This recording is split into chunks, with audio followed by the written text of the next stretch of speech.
तो hello everyone, last video में हमने एल की वैल्यू निकाली थी। ठीक है, अगर हम प्लेन की बात कर रहे हैं, ठीक है, हम सेंट्रल मोशन की बात कर रहे हैं, प्लेन में बात कर रहे हैं, तो हमारे पास काइनेटिक एनर्जी क्या हो जाएगी, R dot square plus R square theta dot square minus potential energy हो जाएगी। ठीक है, अब यहाँ पे दो जनरलाइज कोऑर्डिनेट्स हैं, एक आर है और एक थीटा है, तो हमारे पास दो इक्वेशन ऑफ मोशन बनेगी।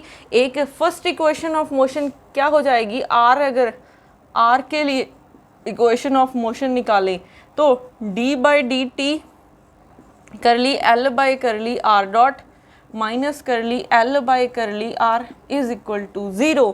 अब यहाँ पे डेरिवेटिव करो, एल का आर डॉट के साथ करोगे तो क्या हो जाएगा, M 1/2 M 2r dot.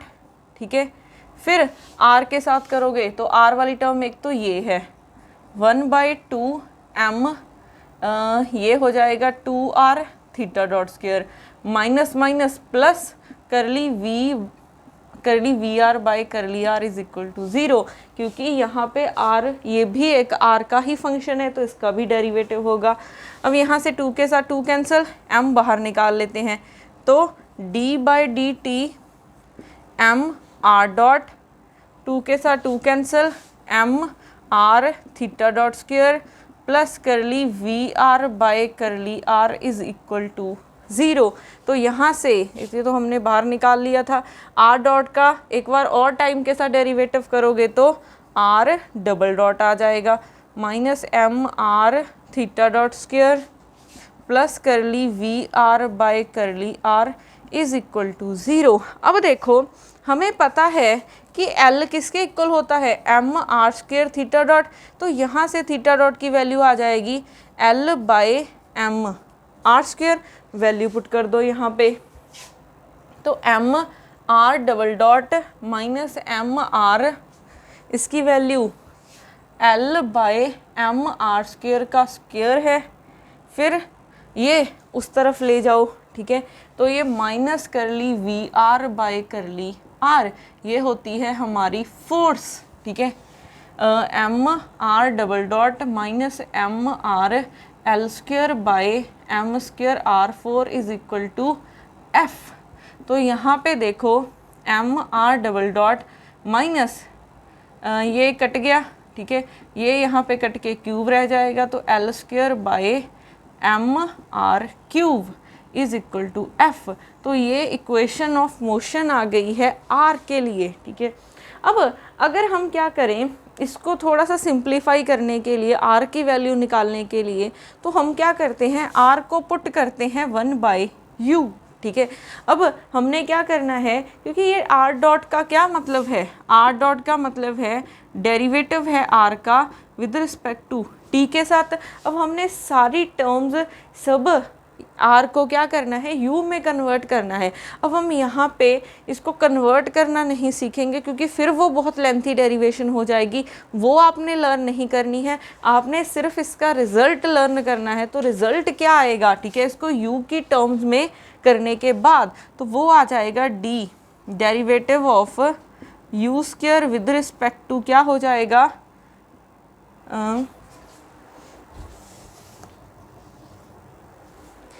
Theta dot theta square plus U is equal to minus M F L square, यहाँ पे यू स्क्वायर कंफर्म कर लेते हैं, यही है।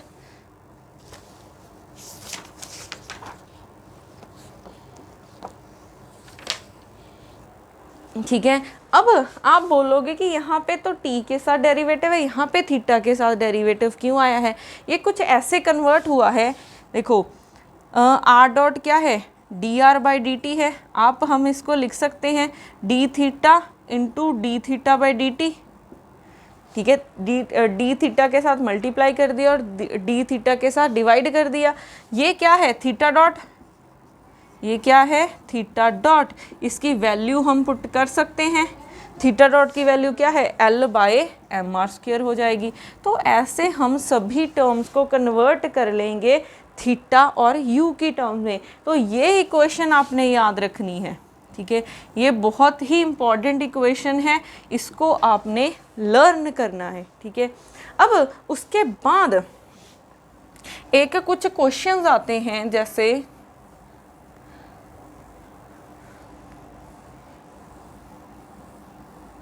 जैसे मोस्टली पूछा जाता है कि आपके पास अगर आर एन इस टर्म में गिवन है, ठीक है, आर एन इस टर्म में गिवन है, यहाँ पे कोई भी कांस्टेंट है, ठीक है, साइन एन थीटा, या फिर क्या हो सकता है R raise to power N is equal to A cos N theta भी हो सकता है।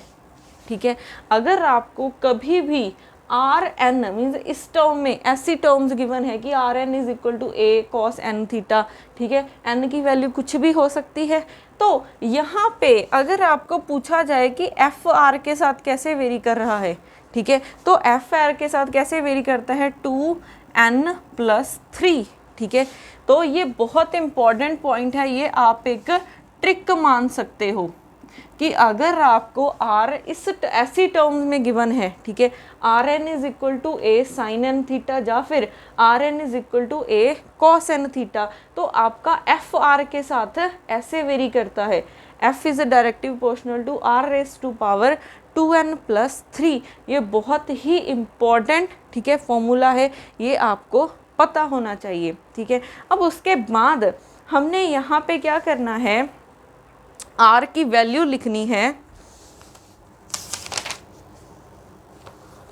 यहाँ पे देखो आपने आर की वैल्यू याद रखनी है L²/m² 1+e cos थीटा, और e क्या हो जाएगा 1+2e L²/m²।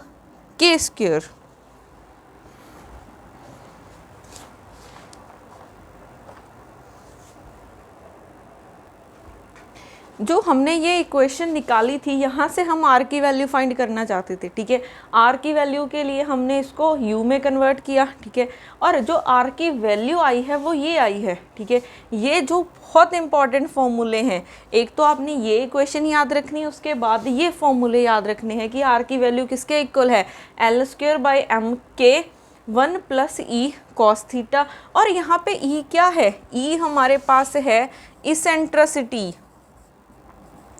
ये क्या है इसेंट्रिसिटी, और इसकी वैल्यू क्या है √1+2e L²/m²। ठीक है, अब अगर हमने देखना हो कि पार्टिकल अगर सेंट्रल फोर्स मोशन में है तो उसकी ट्राजेक्टरी कैसी होगी, वो पैराबोला भी हो सकता है, ठीक है, वो एलिप्स भी हो सकता है, वो सर्कल भी हो सकता है, वो हाइपरबोला भी हो सकता है। तो आपको कहाँ से पता चलेगा, वो आपको पता चलेगा इसेंट्रिसिटी की वैल्यू से। ठीक है, वो आपको इसेंट्रिसिटी की वैल्यू से पता चलेगा।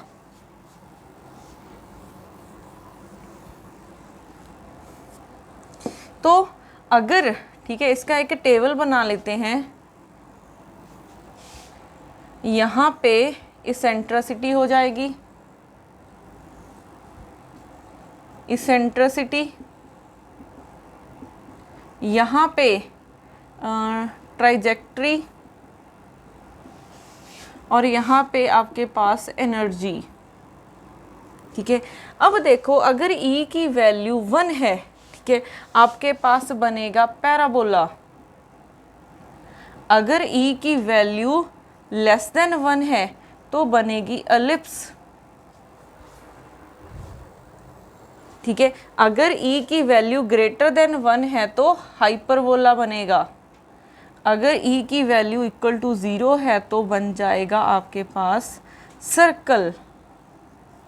ठीक है, तो E की इसेंट्रिसिटी से पता चलेगा, अगर E की वैल्यू 1 है तो पैराबोला है, अगर <1 है तो एलिप्स है, अगर >1 है तो हाइपरबोला बनेगा पार्टिकल की ट्राजेक्टरी, अगर E इज इक्वल टू 0 है तो सर्कल बनेगा। अगर E की वैल्यू 1 है तो यहाँ से एनर्जी देखो।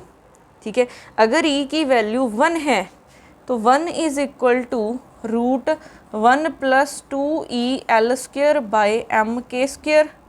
ठीक है, यहाँ से रूट आ जाएगा तो 1 का रूट करोगे 1 ही होता है, 1 - 2e L²/m²। 1 इस तरफ आएगा तो 1 - 1 इज सॉरी यहाँ पे तो प्लस ही है, 1 माइनस 1, यहाँ पे 2e_l²/2m, ये बन गया है 0। तो यहाँ से e की वैल्यू कितनी आ गई है 0, क्योंकि 2l²/2m ये तो कांस्टेंट है, बट इसकी लेफ्ट हैंड साइड 0 है, तो एनर्जी को ही 0 होना पड़ेगा। तो जब भी आपको पूछा जाए, ठीक है, जैसे आपको एनर्जी पता चल गई, ठीक है, कि किसी भी पार्टिकल की एनर्जी 0 है, तो आपसे पूछा जाए कि इसकी ट्राजेक्टरी क्या है, तो आप बता सकते हो एनर्जी 0 है, तो पैराबोला बनेगी उसकी ट्राजेक्टरी, और उसकी सेंट्रिसिटी कितनी होगी 1 होगी। अगर आप एलिप्स की बात कर रहे हो तो E लेस देन 1 है, ठीक है, अगर E लेस देन 1 है, यहाँ से देखो E की वैल्यू लेस मान के देखो, E की वैल्यू लेस जैसे -2 मान लो, लेस देन 1 है ना, जैसे 0.5 मान लो। तो अगर E की वैल्यू लेस देन 1 होगी, ठीक है, तो एनर्जी भी हमारी नेगेटिव आएगी, और अगर एनर्जी की वैल्यू ग्रेटर देन 1 होगी तो ये हमारी पॉजिटिव आ जाएगी।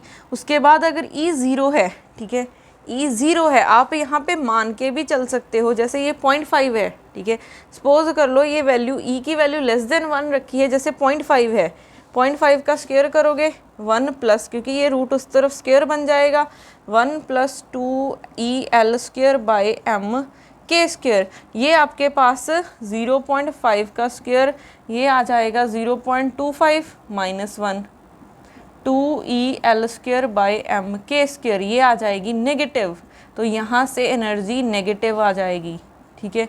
तो अगर E ग्रेटर देन 1 होता है तो एनर्जी पॉजिटिव होगी। अब अगर हम E को 0 कर दें, तो अगर E को 0 किया तो क्या बन जाएगा,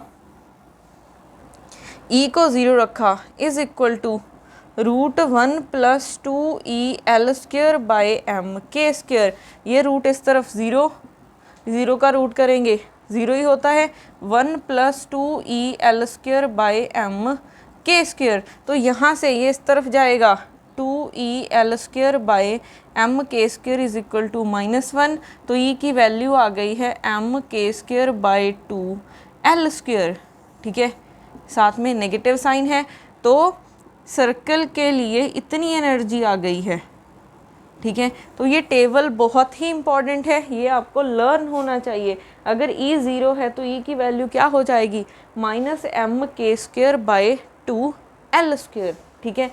तो ये थी आपके पास की सेंट्रिसिटी की वैल्यू अगर 1 होगी तो क्या होगा, तो ये लर्न करने हैं।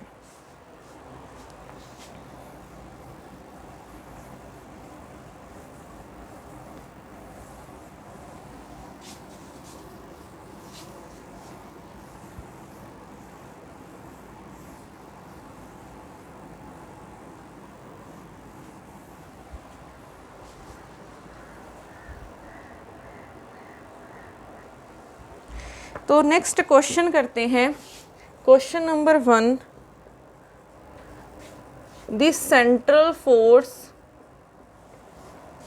विच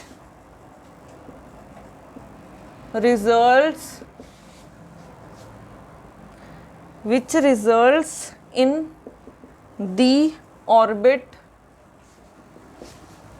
r is equal to a 1 plus cos of theta for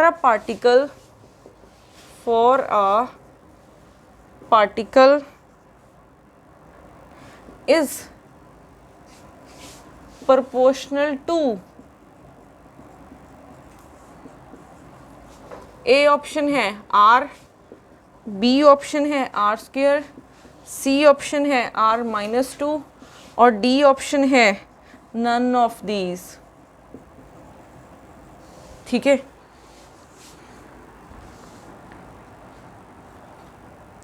अब यहाँ पे, ठीक है, हमें क्वेश्चन में पूछा है r की वैल्यू वो गिवन है A 1 + cos of थीटा, और हमें पूछा है कि फोर्स r के साथ कैसे वेरी कर रही है, ठीक है।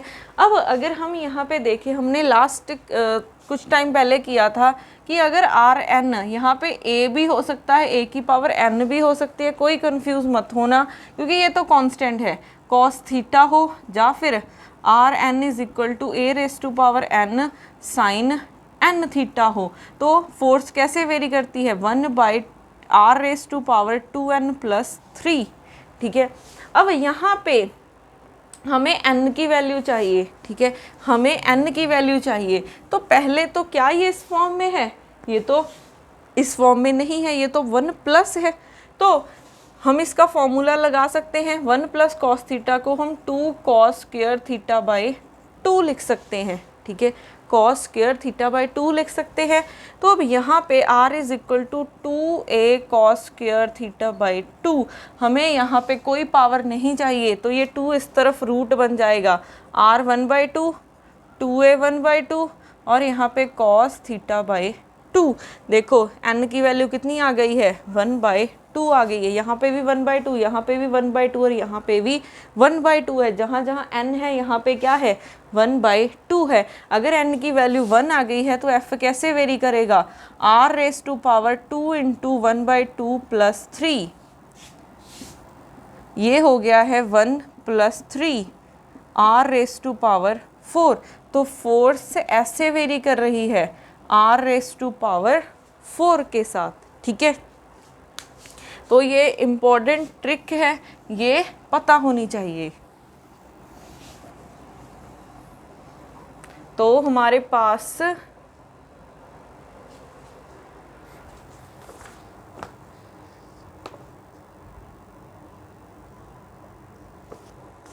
यहाँ पे, ठीक है, कोई भी ऑप्शन नहीं है, तो नन ऑफ दीज, तो ऑप्शन डी क्या हो जाएगी, करेक्ट हो जाएगी।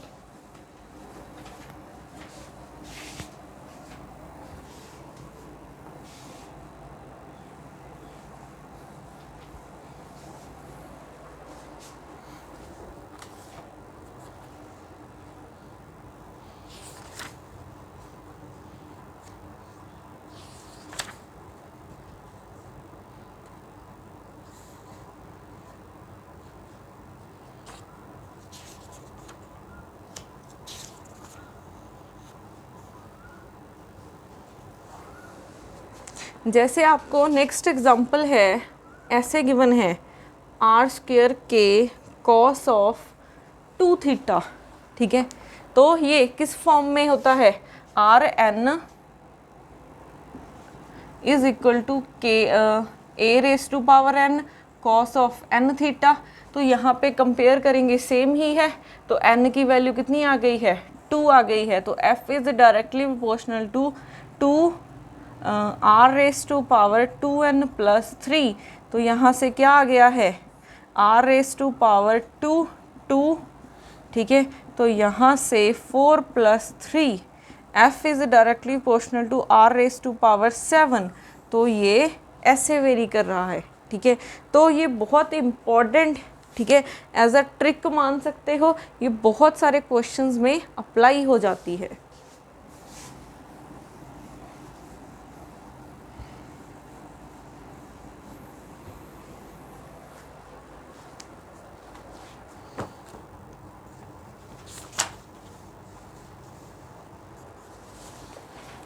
नेक्स्ट क्वेश्चन करते हैं, question number 2।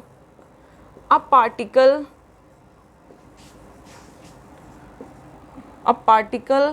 Of mass m is moving under the central potential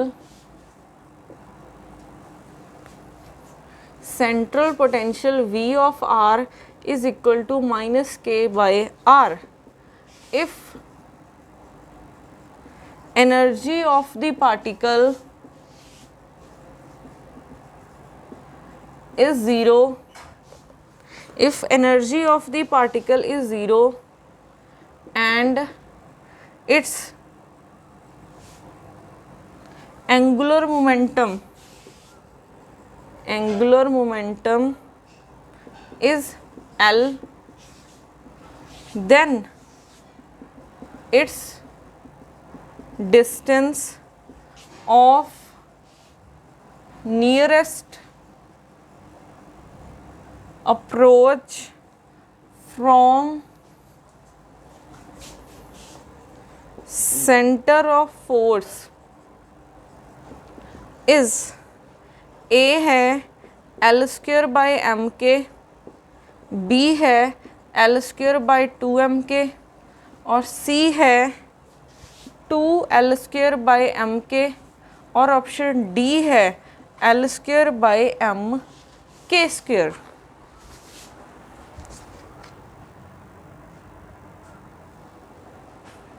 तो अगर हम यहाँ पे देखें हमें क्या गिवन है, a particle of mass m is moving under the central potential, हमें पोटेंशियल गिवन है -k/r। If energy of the particle is zero, ठीक है, एनर्जी ज़ीरो है पार्टिकल की, and its angular momentum is L, then its distance of nearest approach from center of force is। अब देखो energy zero है, ठीक है, एनर्जी किस केस में ज़ीरो होती है, ठीक है, एनर्जी कब ज़ीरो होती है, जब आपके पास इसेंट्रिसिटी की वैल्यू 1 होगी, मीन्स पैराबोला होगा पाथ, ठीक है, जब आपके पास क्या होगा, पाथ पैराबोला होगा।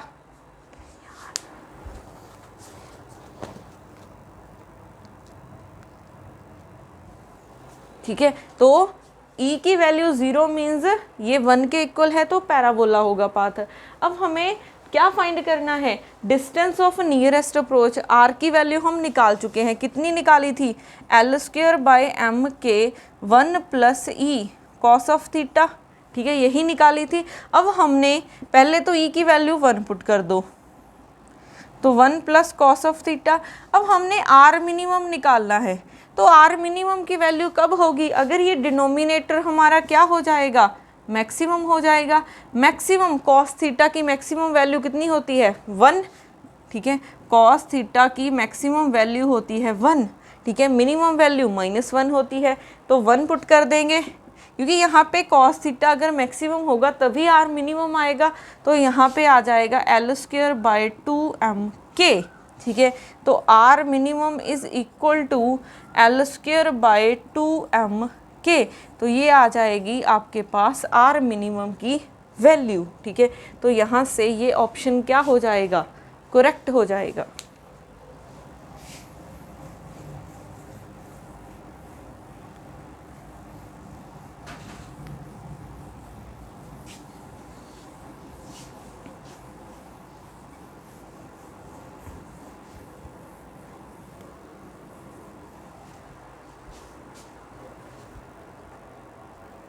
नेक्स्ट क्वेश्चन करते हैं, question number 3। If in a Kepler potential the pericentre distance of a particle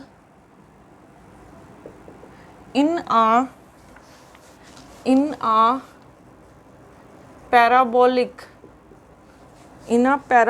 orbit is rp, while the radius of the circular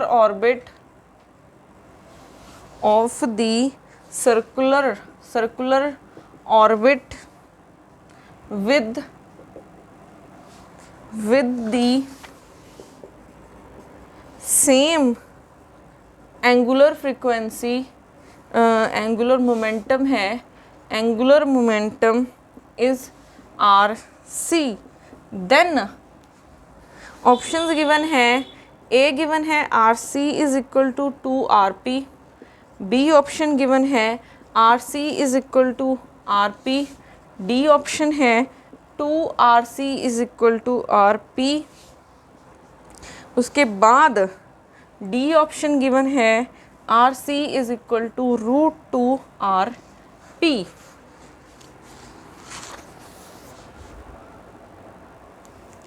तो क्वेश्चन क्या है, इन कैपिलर पोटेंशियल्स मींस वही होता है circular potential, the pericentre distance. अब यहाँ पे पेरीसेंटर मींस मिनिमम डिस्टेंस होता है, ठीक है, पेरीसेंटर क्या होता है, मिनिमम डिस्टेंस, मिनिमम डिस्टेंस, और एक होता है एपिसेंटर, ये होता है मैक्सिमम डिस्टेंस, मैक्सिमम डिस्टेंस, ठीक है, distance of a particle in a parabolic orbit is, parabolic orbit means RP। अब parabolic orbit means, parabolic orbit means eccentricity की वैल्यू कितनी होती है, 1 होती है, और एनर्जी कितनी होती है, 0, ठीक है।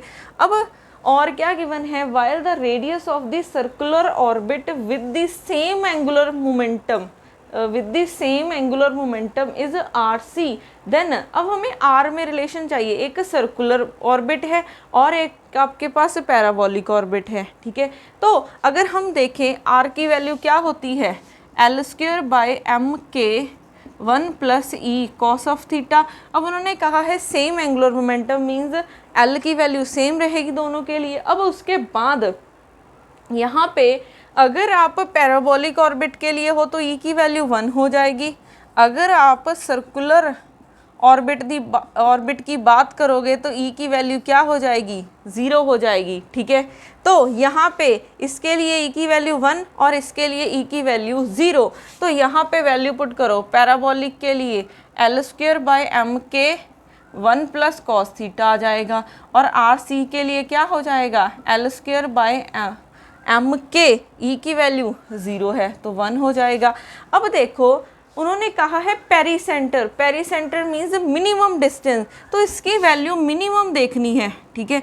तो मिनिमम कब होगी, मिनिमम कब होगी, अगर ये वाली वैल्यू मैक्सिमम होगी, अगर इसका डिनोमिनेटर क्या होगा, मैक्सिमम होगा, तो मैक्सिमम कब होगा, अगर cos थीटा मैक्सिमम होगा, cos थीटा की मैक्सिमम वैल्यू कितनी होती है, 1, तो ये हो जाएगा L²/mk 1 + 1, तो L²/mk या ये आ जाएगा 2।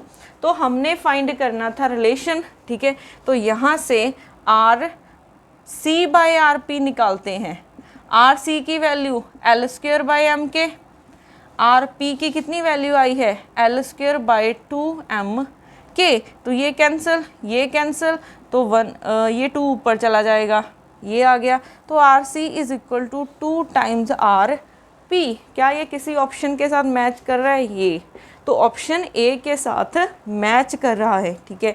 तो जो ये फॉर्मूले लिखवाए थे मैंने R और एसेंट्रिसिटी के, ये बहुत इंपॉर्टेंट है, ये बहुत यूज़ होते हैं, ठीक है। और ये याद रखना कि पेरीसेंटर मीन्स मिनिमम डिस्टेंस और एपिसेंटर मीन्स मैक्सिमम डिस्टेंस होता है।